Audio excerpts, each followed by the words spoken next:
Hello everyone and welcome to the Hacktivist. This specific video is a part of QSOC Analyst course, that is QRadar Security Operations Center Analyst course provided by the Hacktivist. And I'm Urvesh and I'll be talking about QRadar Use Case Manager in this specific video and how this particular app called as Use Case Manager will actually help you in your QRadar environment. QRadar Use Case Manager basically is an app that helps to understand rules in your QRadar environment, which much better insights and also manage the rules or also manage them efficiently.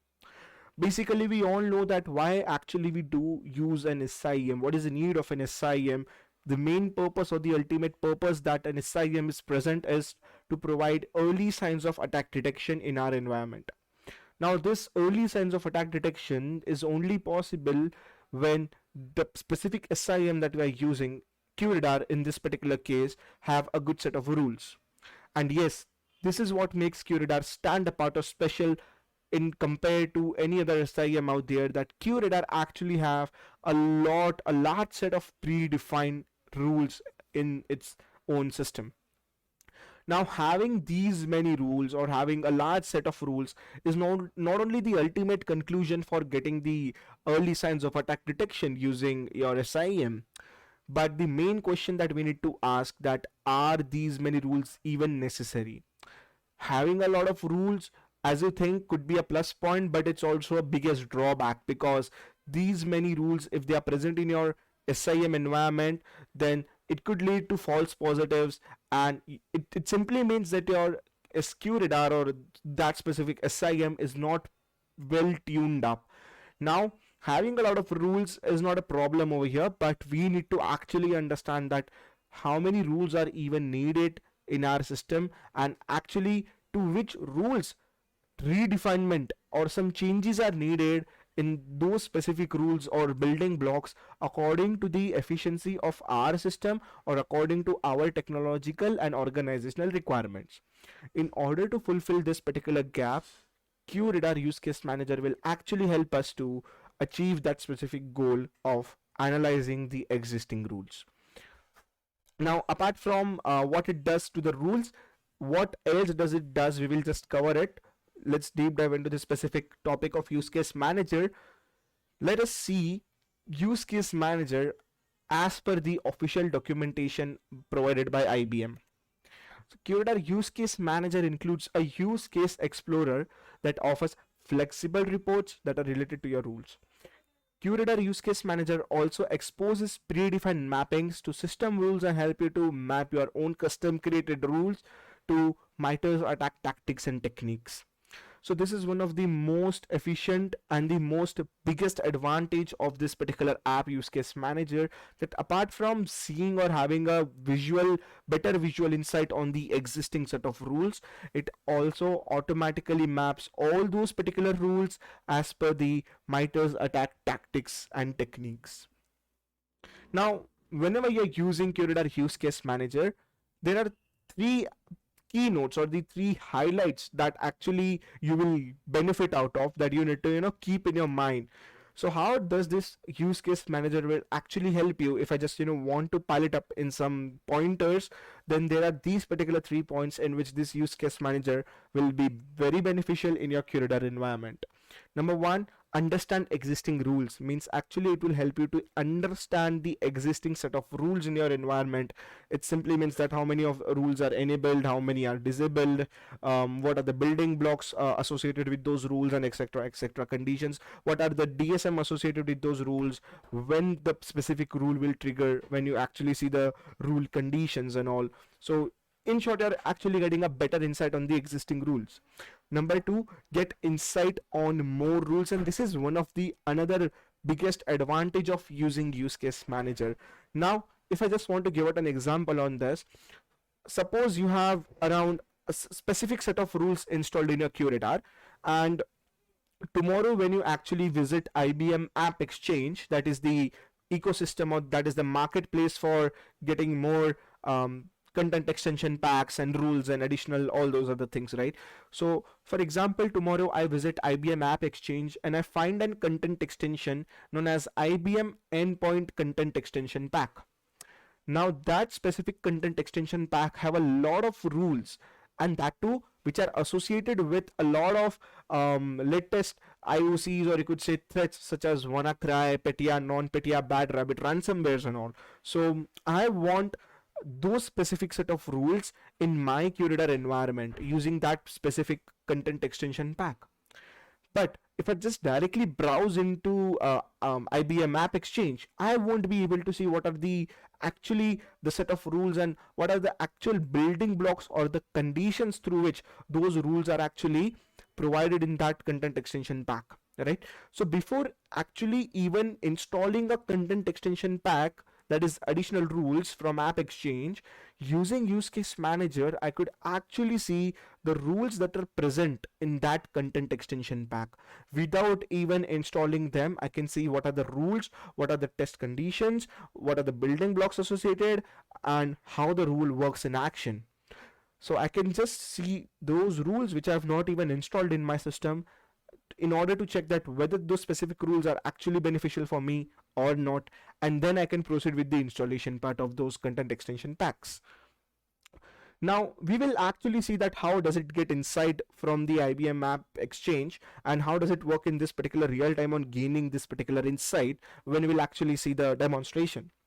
Covering the third point, it also actually helps us to mark or categorize the rules as per the MITRE's attack framework. So it actually analyzes all the rules and sees that how many tactics and techniques of MITRE's framework your existing set of rules are covering. So it actually understands the MITRE's attack coverage that your system provides with the set of existing rules that is present in your SIEM, that is in your QRadar. This is how the entire use case manager will help us to understand our rules in a much better way.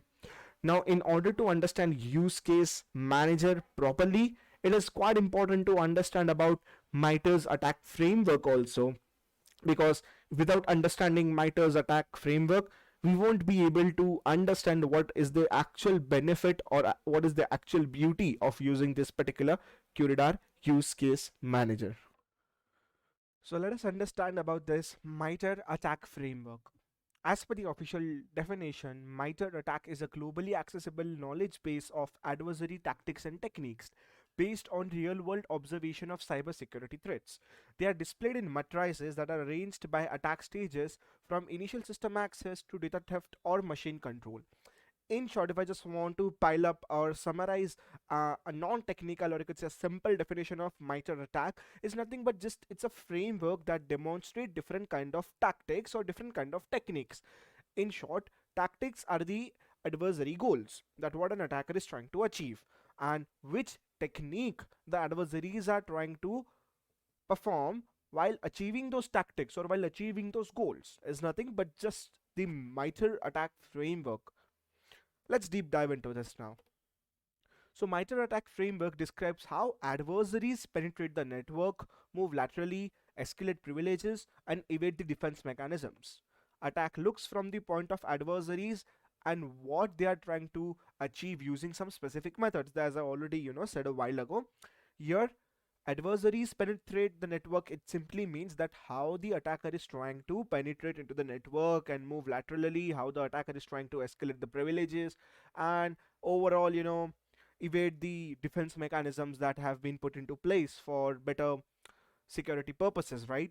And this particular MITRE framework is important because the attack over here looks from the point of adversaries, that is from the point of attackers, that what exactly the attackers are trying to achieve, and using some specific methods they are trying to reach those particular tactics. And this is very important because in today's securities concern, when it comes to today's security concern, then it is quite important to understand that what the adversary is thinking or how does an attacker think to ensure a better threat security system or better security, you could say, operation system that will play a role for your defense mechanisms over here, right?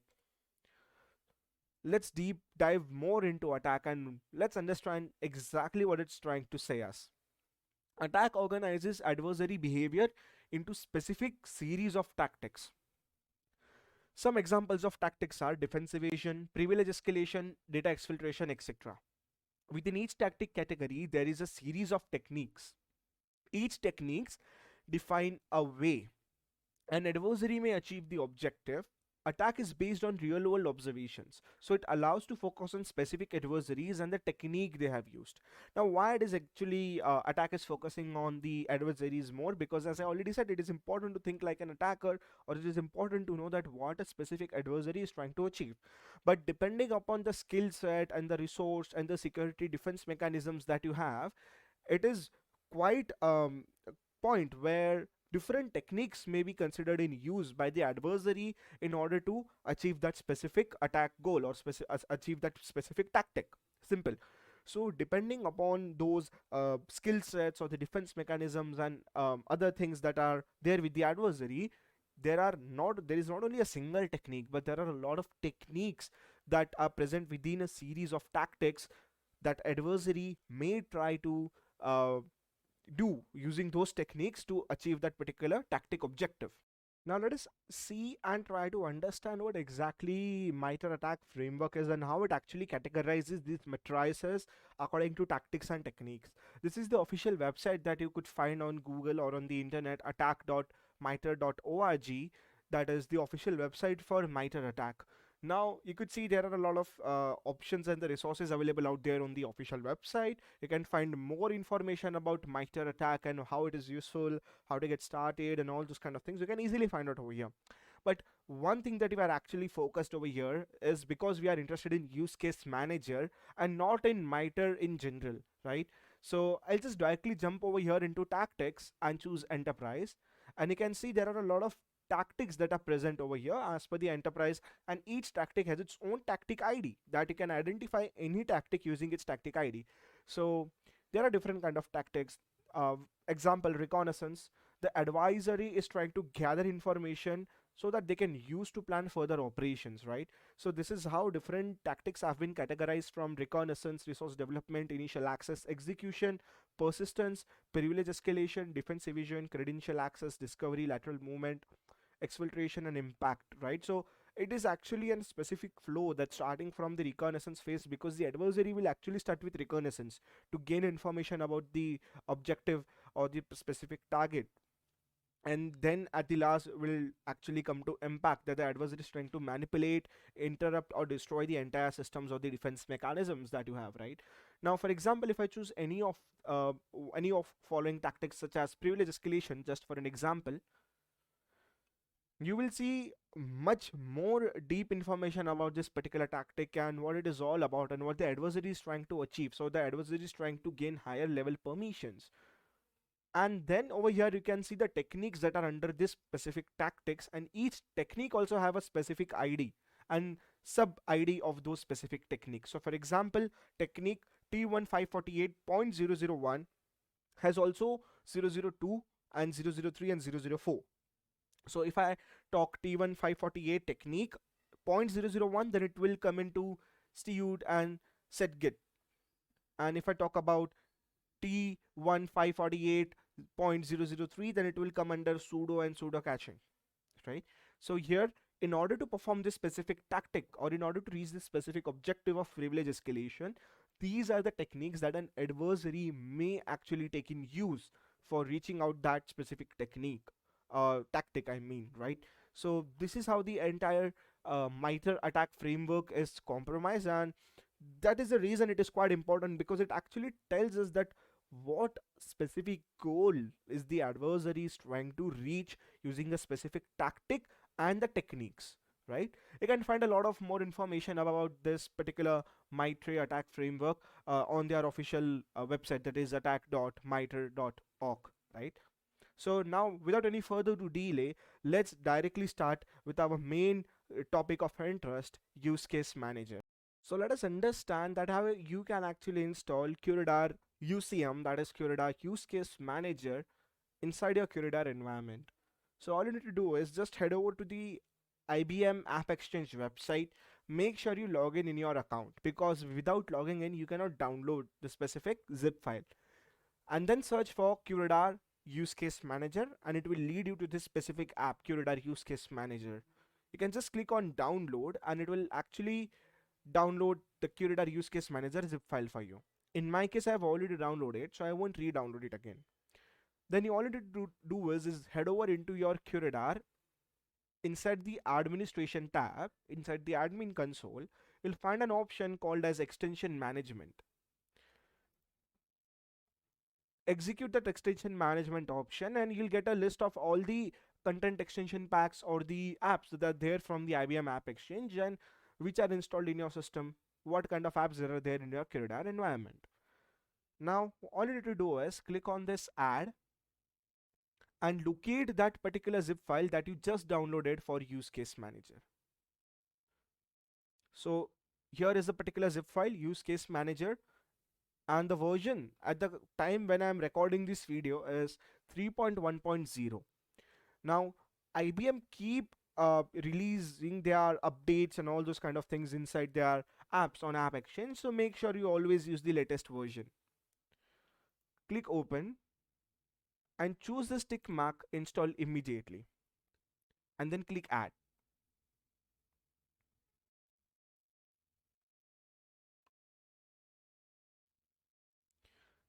It may take some time to add this specific app into your QRadar environment.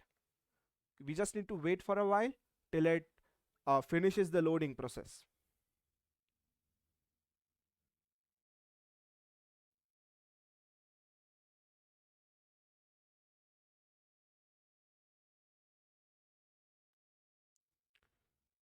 Once it's 100% loaded, it will start to validate the install.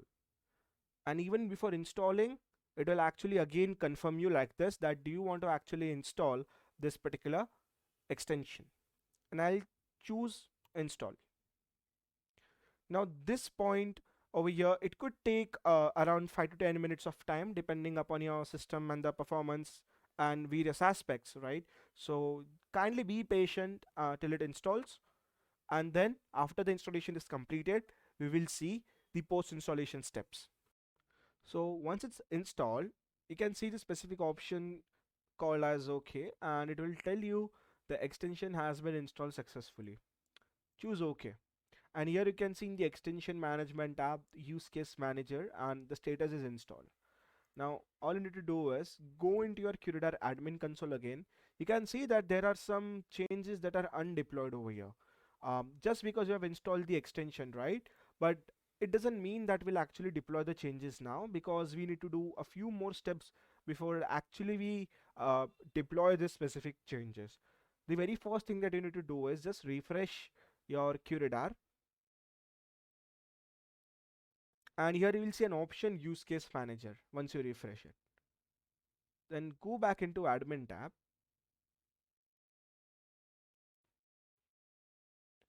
and here you will find QRadar use case manager, configuration and API docs and all those other things. But we don't have to deploy as of now, because we have to do one single step more. It will be as follows. Go into this QROC self-serve,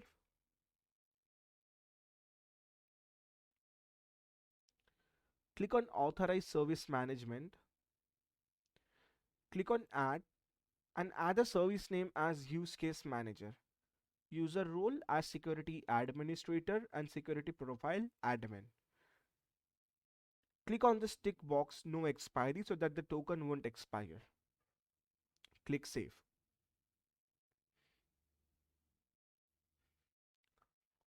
Once you do this, you will find an authentication token. But before using this authentication token, we actually need to deploy the changes. And now it's the time that we deploy the changes. Just click on this deploy changes button in order to deploy the changes. And this process will again take the next 5 to 10 minutes of time. Once the deployment are completely completed and you can see there are no changes to deploy, now we are actually good to configure our use case manager app. So yes, till now it doesn't mean that we have installed it, it's ready to use. The reason why we created this authentication token is because use case manager will need that specific authentication token. Again, going to your QROC self-serve app, authorized services management, and uh, the token that you had created, just copy that specific authentication token for use case manager. Over here in the admin tab, you can see curator use case manager configuration.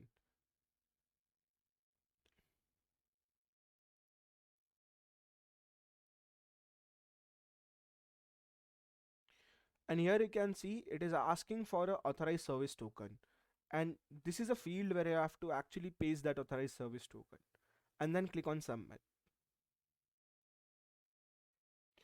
Now basically it is actually telling you to download all the MITRE mappings to rules if you have a backup copy. If you want to uninstall the apps, the mappings will be deleted and you can import previously exported mappings to the app from the use case explorer page. As of now, I don't want to export the MITRE mappings as of now. Then the last thing that you need to do is sync QID records and sync DSM event mappings. Once these two processes are completed, you can click on over here clear the use case manager app cache. This process again over here will take some time, around 10 to 15 minutes. And yes, this is the last time when we have to wait, and after this we will be ready to use this QRadar use case manager application. Now once the entire process is completed, you can just head over to use case manager, and this is the UI that will be displayed in front of you.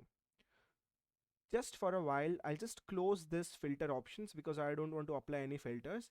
And here you can see all the rules that are there in our system, and either they are enabled or disabled. You can click on this particular rule enabled, so to see that all the rules which are disabled, and again click on it to see the rules which are enabled.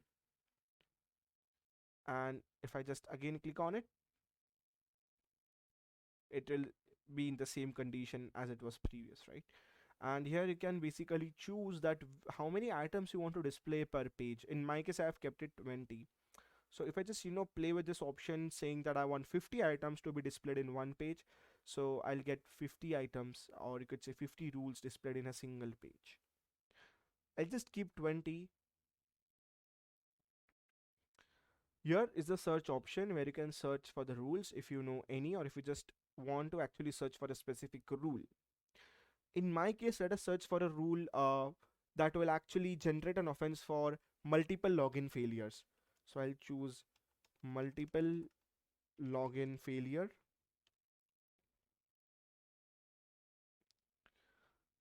And here are the two rules associated with the name multiple login failures.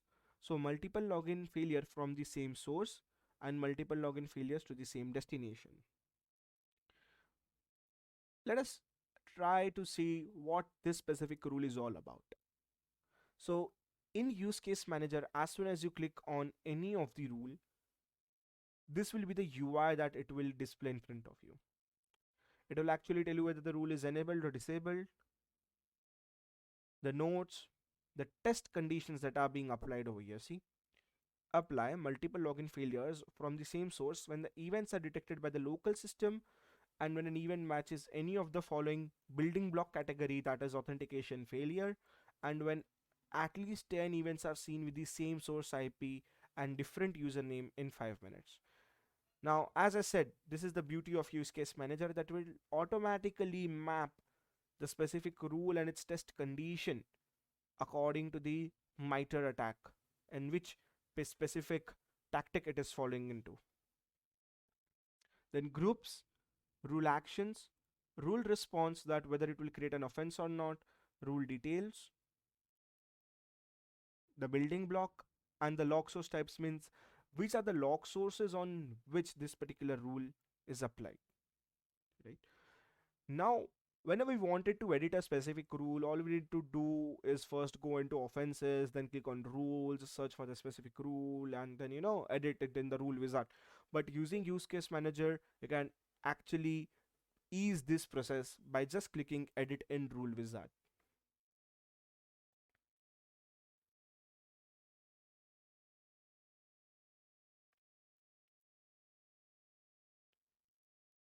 And here you can see the rule wizard that we actually use to edit the rules and its test conditions is now in front of us. We can directly customize the rule from here, click on finish, and the exact changes will be done over here automatically. If I choose on modify threshold, you can see review the threshold values that are in the test and tune if necessary. It's just trying to say that you could actually click over here and edit it in the rule wizard just to change the threshold values, that when it will trigger and when it won't trigger, right? You can see these are the threshold values for what it is referring to. That's why it is highlighted over here.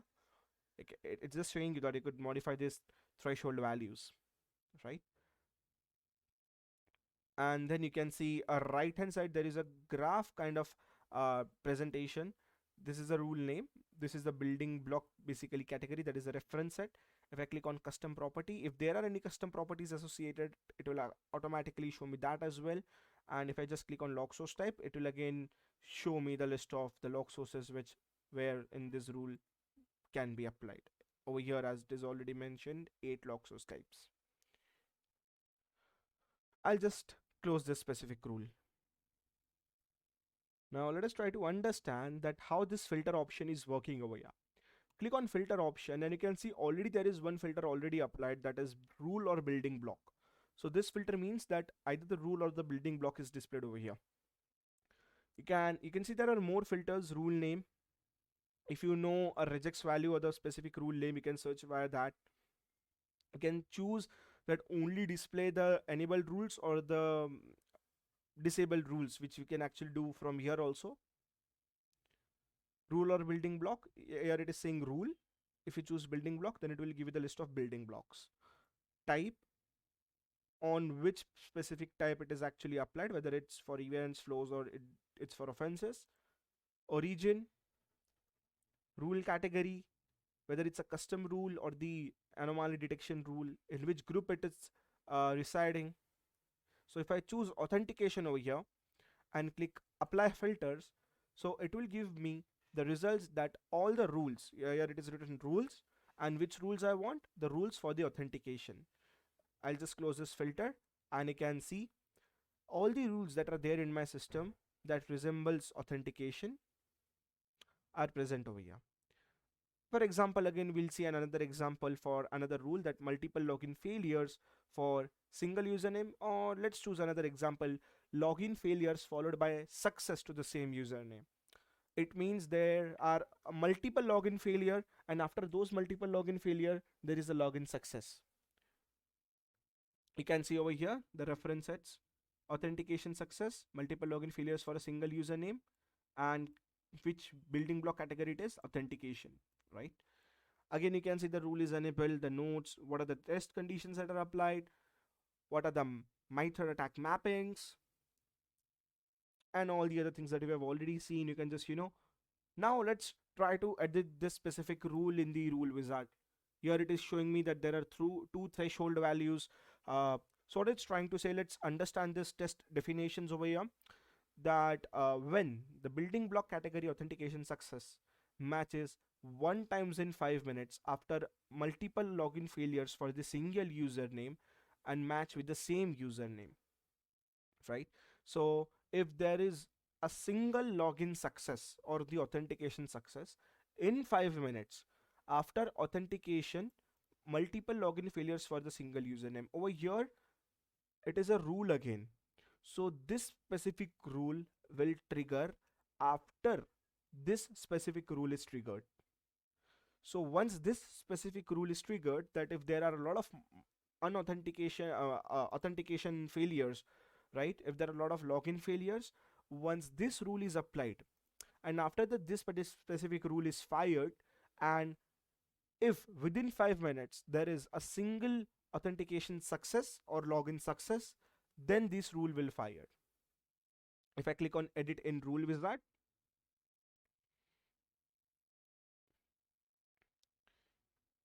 just go down and you can see here is the specific rule wizard. Now let us try to modify this specific rule But as we already saw that this rule is only is considered in action when there are a lot of authentication failure. Now let us try to understand the workflow behind it. Before that, let us try to go into this specific rule on which this specific rule is dependent.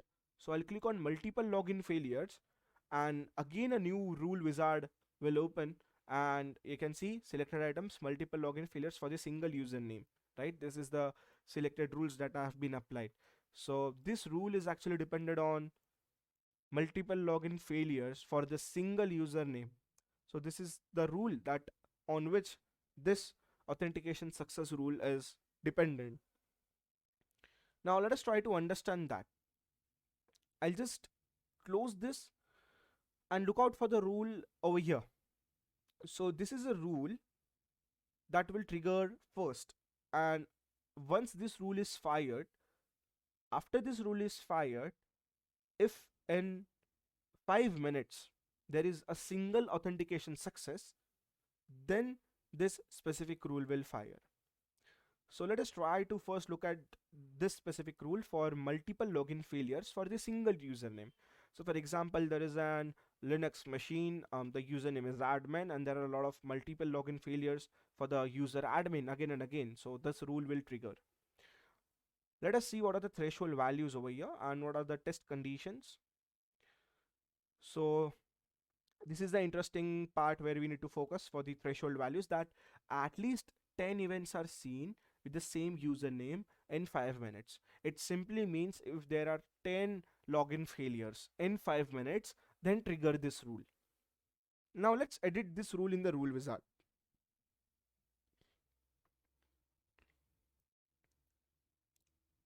So instead of 10 events, I can customize it as 5. So if there are 5 login failures in 2 minutes, so if there are 5 login failures for the same username within 2 minutes or in 2 minutes, then this rule will fire. I'll choose next.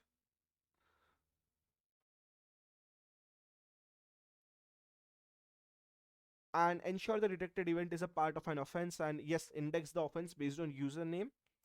Over here, I'll change the description because I have modified the rule. So instead of 10, I'll choose the custom value that I had entered 5. And in how much minute period? In a 2-minute period. Choose next. Review the settings that you have done and choose finish.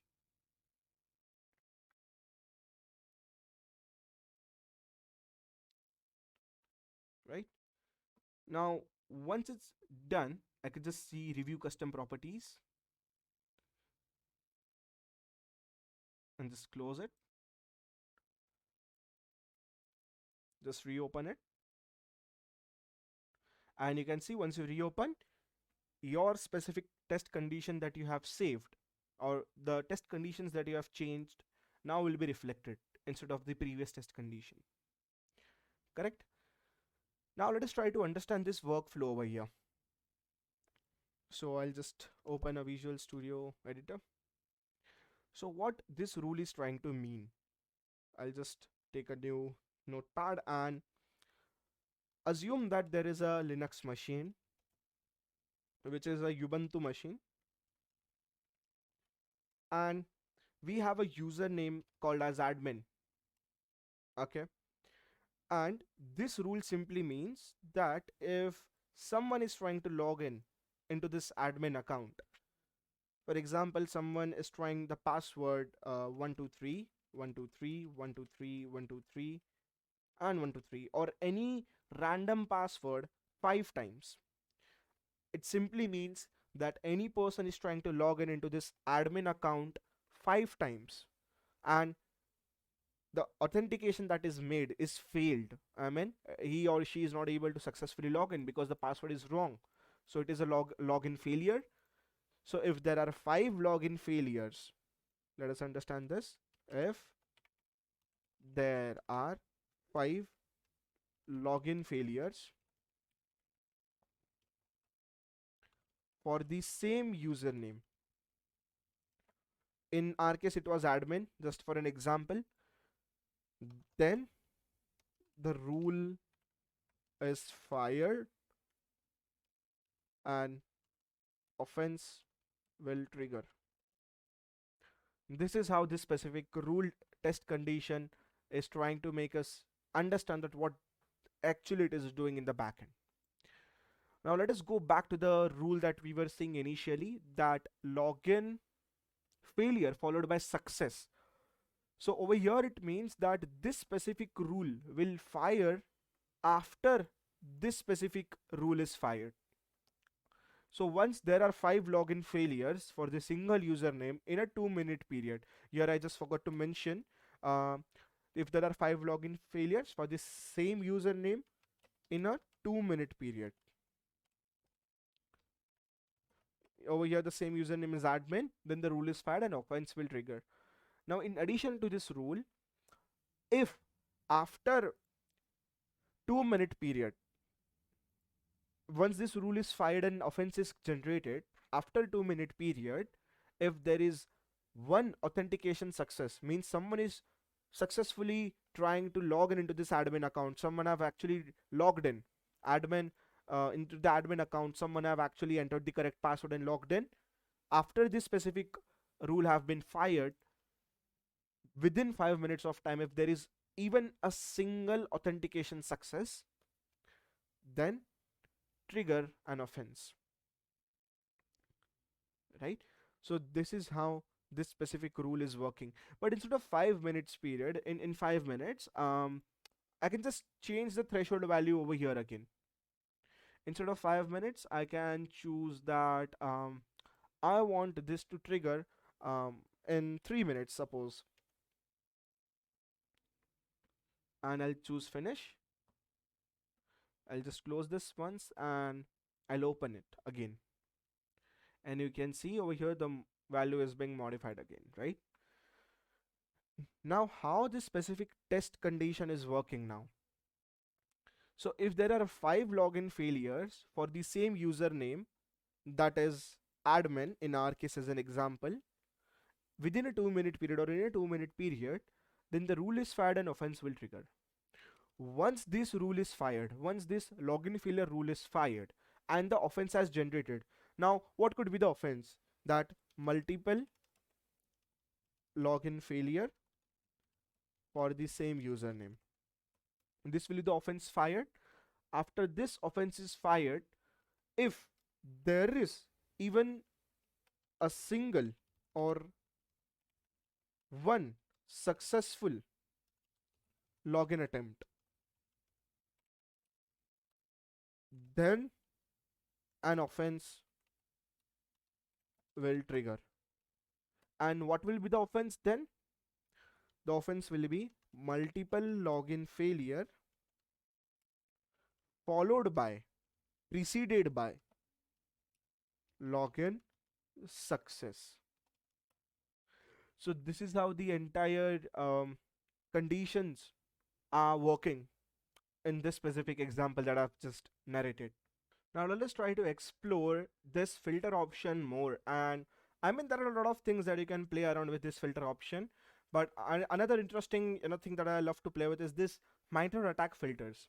You can actually search for specific tactics. So if I just expand this drop down box and if I choose execution as a tactic and I'll choose apply filters,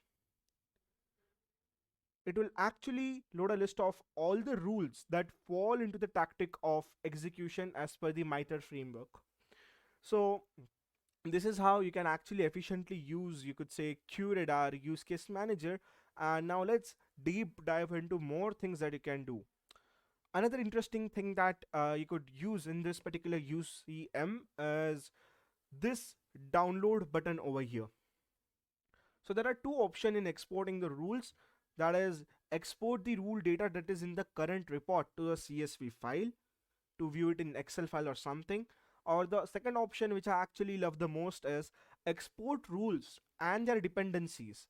So rules along with their MITRE mappings will be exported in a zip file and the same zip file can be loaded into another QRadar environment into the UCM. So suppose if you have someone else using UCM or another environment for your own organization for QRadar, then in the another QRadar environment you can actually import this specific zip file once you export it from here, right? So this is another interesting option, that whatever rules you have customized and the mappings that you have made, or the existing mappings that are there as per the MITRE ATT&CK framework, you can easily export them and import them into another UCM, or you could say use case explorer. Now let's explore some of the more useful things that you could actually do with this use case manager. And again, one of the most favorite things which I actually often use in this UCM is I just navigate into templates, and if I just go down, and you can see there is an option recommended non-installed content based on my log sources, and recommended non-installed content based on MITRE coverage. So let me choose that. Actually what it will tell you, recommended not install content based.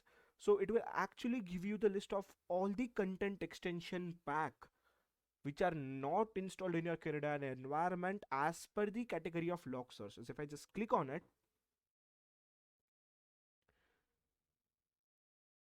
so here you can see log source type. So here I can choose for example Linux OS, and there are 12 content extension packs available on App Exchange which I have not installed. So if I just go into Linux OS, these are the 12 content extension packs in App Exchange which have some rules which are useful for Linux and that I have not installed yet. Now assume that I want to see something inside this content extension pack. For example, I want to see IBM QRadar content extension for GDPR.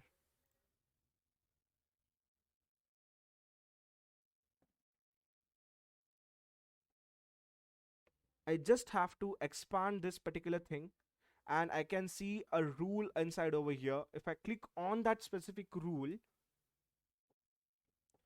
I can see what are the test conditions inside that rule and what are the MITRE mappings done to this rule without even having this specific rule in my system. If I just click on this specific thing, okay, so here the web page is not loading due to I have not configured QRadar Assistant yet. So if you have QRadar Assistant app in your QRadar environment, you could directly load up that specific extension pack via the QRadar Assistant. Just install it with a one-click download button. In my case, it is not loading due to the assistant. I have not configured the QRadar Assistant yet. That's the reason it's not loading. But the conclusion is I can see what are the rules that are available without even having them installed in my QRadar environment. Again, I can click on this template, and I can again choose recommended non-install content extension pack, and this time I'll choose that I want to see the content extension pack according to the MITRE coverage. So here I see tactics, and for example I want privilege escalation, and there are a lot of techniques within this particular tactic. Exploitation for privilege escalation, I expand this particular page over here. There is known sub technique IBM security GPG13 content extension pack. So this specific is the content extension pack that I need to download, which has a specific rule that is according to the privilege escalation tactic. And you can see privilege escalation tactic mapping, and I can see the test conditions inside this rule without even installing this specific content extension pack. I can see what is there inside that specific content extension pack, right? So this is the another area where you can actually use this QRadar use case manager. Now let us see a last few things for this particular agenda for this use case manager. And again, this specific option is again one of my most favorite option, and this is the option that you also will probably use a lot. You can see rule, log, source type and coverage. If you choose this specific current and potential coverage,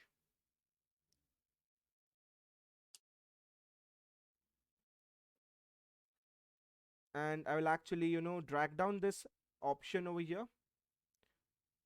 I'll just take down this option, and you can see rules per used log sources is the graph that is in front of you. What does this mean? That these are the log sources which are actually used in your QRadar environment. These are the number of rules available in your QRadar environment for these log sources. I have Microsoft Windows Event Security Log, means for Windows I have 44 rules installed. This is one of my active log sources. So here you can see these are the active log sources. How many rules are there in my system for this active log sources, and how many rules are actually available to install. These are the number of rules which are available to install, which I have not even installed. So from 241 rules for Windows, I have just 44. I can see the gap that is there and how many rules additional I can actually add into my QRadar environment just for this Windows as a log source. Similarly, on the right hand side, you can see these are the log sources which I have not used in my QRadar. How many rules are available? So out of 152 rules for Cisco PIX firewall, 147 rules are already mapped according to MITRE. The same thing you can see on the used log sources, the active log sources. So out of 44 rules that I have for Windows, 27 rules are mapped with MITRE, and rules that are available out of 241, there are 232 rules that are actually mapped with MITRE attack framework. So using this, you can get much better insight for your rules and the log sources that are associated with those rules in your QRadar. Next thing, if I just click on summary and offense update trends, you can see what are the major active log sources that I have and their summary and the chart trend, number of related rules. You can see a graph over here, and I could just go over here into this attack actions and I can just choose coverage, map and report.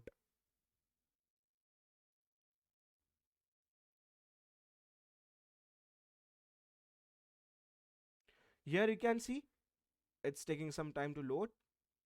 Yeah, now it's loaded, and here you can see basically all the MITRE attack tactics over here and the techniques. And if I just expand any of these, for example, I go into defense evasion and I just click over here and expand this, it will actually redirect me to the official MITRE attack website, to that specific techniques, enterprise technique, direct volume access. So just using this use case manager, I can study more about MITRE attack. If I just click on credential access and I click expand, it will actually take me to the tactic of enterprise credential access, and the sub techniques I can see. There is brute force, password guessing, password cracking, and the same are the ones available over here. Correct? I can then again go into this attack actions, coverage, summary and trend. It will actually tell me that how much tuned my QRadar rules are as per the MITRE tactics and techniques, MITRE attack basically. So this is the current. You can see how much part of discovery it's covering. So I have maximum rules for discovery. I have no rules for lateral movement. I have no rules for impact. I have very less rules for privilege escalation. So you can actually get a better insight that which are the kind of tactics that your QRadar is covering. So in my case, it's quite less because it's just a demo system that I've been using, right? And this in a way you could get a complete insight of your QRadar rules and how they are mapped according to the MITRE attack coverage, right? This is how you can get better visibility over your rules. So this was all about the use case manager app and how you can use this specific use case manager app to enhance your rules and to tune your rules to a better defense mechanism so that they actually work as per your system requirements, and also you can actually map the rules according to the MITRE attack framework. And you can also even change the existing mappings, the by default mappings that QRadar have done according to MITRE framework. You can change those existing mappings. If you are creating your own custom rule, you can add your own MITRE mappings to your own custom created rules using this use case explorer, that is the UCM use case manager in QRadar. So you saw how efficient and how impactful this particular UCM is in order to gain a better insight and understand your rules into your QRadar environment in a much better way than the traditional approach. Lastly, I'll conclude this specific talk by saying thank you for actually viewing this entire demonstration of this UCM app. As I already said, that this video is a part of QSOC analyst course, that is QRadar Security Operations Center Analyst version 2 course, and this course is available on our website thehacktivist.in. So this is a unique course basically for learning about QRadar, entire QRadar operations, how to use them, and this video is a part of this specific course, right? In order to enroll the course, you can visit on our website, get a free demo, and book your seat.